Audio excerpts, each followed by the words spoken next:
बारामती येथील पेट्रोल पंपाची उधारी 2 कोटी झाली. 2 कोटी झाली.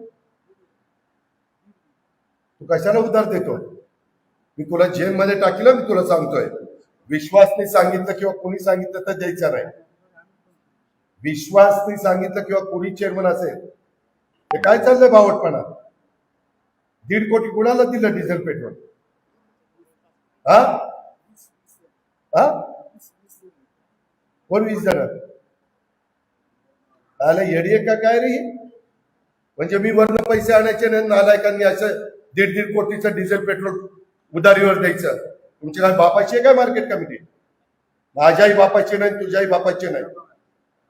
माझ्या शेतकऱ्यांची, व्यापाऱ्यांची, हमाल मापाड्यांची आहे. किती दिवस झाले बा तुम्ही काय करता रे? हजामती करता?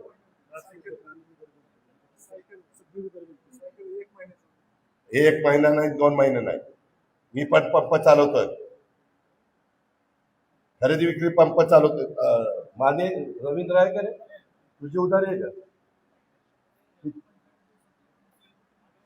गुणाची उधारी आहे.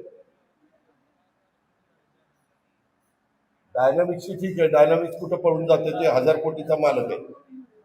मला कुणाकुणाची उधारी येते दाखव. मागच्या वेळेस खरेदी विक्री संघ असाच अडचणीत आला. पुढाऱ्यांची उधारी झाली, एकाने भरली नाही, त्याचे 101 प्रकरण करावे लागले. सर्वसामान्य माणसाकरता या संस्था काढण्यात. मला मार्केट कमिटी दूध संघाचे चेअरमन संजयला भेटतो. संजयला सांगा, यादव त्याचे पण 5-6 पंप झाले, कुणाकुणाची किती किती उदाहरणे मला कळलं पाहिजे. आणि त्या एमडीला सांगा माळेगाव कारखान्याच्या तिथं पण कोणाची उधारी होता का मला.